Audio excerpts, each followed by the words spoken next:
As we wrap up an incredibly busy uh, month, or at least busy for me, maybe not with videos, unfortunately, but things have been awfully crazy around here. But I am finally catching up on daily cinephile vlogs. And I guess I don't know really what to look at today, other than to mention film collections. I'm a big fan of movies that can be collected into one set. Here we got the Mel Brooks collection. This is a great set. It's pretty close to being perfect. It's actually missing two of his films. It might actually be missing more of them. I guess someone could verify that for me, but it's actually missing the producers. I own the producers. If I look hard enough for it. Yeah, we got the producers right here. Yeah. It's also missing Dracula Dead and Loving It, which I believe still only has a DVD release. It'd be nice if that was released on Blu-ray at some point. There's some like this as well, the Mad Max High Octane Collection, which contains all the films, including Mad Max Fury Road Black and Chrome Edition, The Madness of Max, and a Road War documentary about the Road Warrior, which is pretty neat. It's also got the 4K version of Fury Road, which is one of the few 4K discs I actually own. As I've said in the past, I'm not actively trying to collect those, but if that starts to be the only way that films are offered, that's fine. I'll work with it. But as much as I like film collections, there's been complaints I've had about them. This Alfred Hitchcock set is great because it has all the Universal stuff, but, it still doesn't have a comprehensive,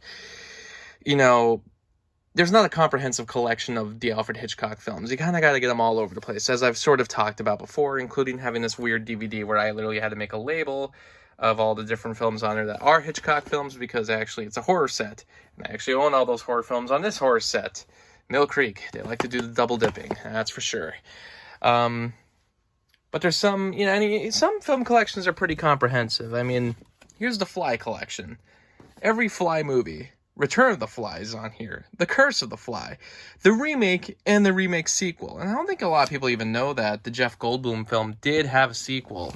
Technically. In fact, I believe it was just direct-to-video, if I can remember correctly. I should mention, too, here's another very comprehensive set that was done in conjunction with Warner Brothers and Paramount. And this is the Friday the 13th box set, which is out of print. I got this just about right before it actually went out of print, so I got very lucky for a couple years anyway, but they actually now have this other set here of the Friday the 13th films, which is even more comprehensive, and it has more uncut versions of the film, including Friday the 13th, the original. It actually has, that film has been released uncut for many years. This actually has the theatrical cut of the film. The theatrical cut of the film had actually not been released on Blu-ray before, not even on that 2013 set there. So, the Shout set's actually a lot better, or the Scream Factory set anyway. But there are collections that do annoy me, and it's hard to bring up at the moment. There's times when like movies are released in the collection and they have two films on one disc, and that's not like the worst thing ever. Most of them do it pretty good. Like Planet of the Apes, look at all individual discs. I think even this Police Academy set actually has them all on separate discs, despite the fact that there's so many of them. And a lot of them aren't very good or memorable, but I don't know if there's a huge fan base out there for that series. But yeah, there's like, and the Universal Horror set is one where there's actually multiple films on one disc, but it turns out all right. But what I really hate is when there are collections that combine, all the films, but they don't have all the special features. And that was actually the case with the Saw franchise. So this is all the Saw films. I don't have Jigsaw here. I don't have the new Spiral here. This is just Saw 1 through 7. And I actually originally owned all these films on the DVD set. This was before I was planning to upgrade them to Blu-ray. The DVD set had two films on one disc for every film except for the first one, if I remember correctly. And they didn't have special features, so I always assumed that the films maybe just didn't have special features. And then the Blu-ray set, they released a exact same copy that they did for the DVD, where they had like a Blu-ray set that had 2 films on 1 disc. And I just thought, I was about to upgrade, and I figured, hey, they must not have special features. But then you actually go and buy these films, let's take Saw 5, for instance, and there's actually a bunch of special features. There's a ton. Same with this one.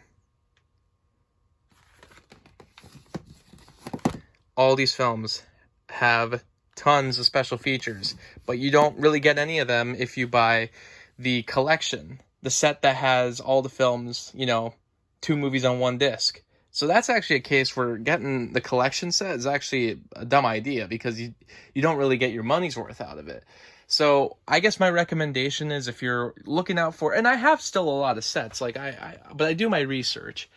My recommendation would be, if you're gonna do a collection, if you're gonna get a bunch of films, if you're getting all the Human Centipedes in 1 collection, if you're getting a bunch of John Wayne films in 1 collection, all the Karate Kids in 1 collection, the things I would watch out for is the special features. But even just outside of that, I would watch out for sets that actually have the films released on 1 disc each, not combining the films. And there's some times where it's, there's exceptions. This Abbott and Costello set pretty much combines all the movies onto 2 discs. Every film, there's like 2 films on each disc anyway, and but there's still tons of special features in that set. So, but for the most part, if you're putting 2 movies on 1 disc, you're running out of space, and that probably means there's gonna be no special features. So I would watch out for those collections, especially if they had been released on Blu-ray or DVD in the past, because there's probably special features out there that you're missing out on. So, yeah. I guess that's what I was thinking about today.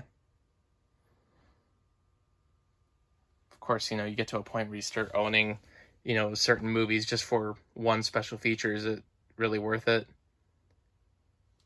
In Star Wars' case, yes.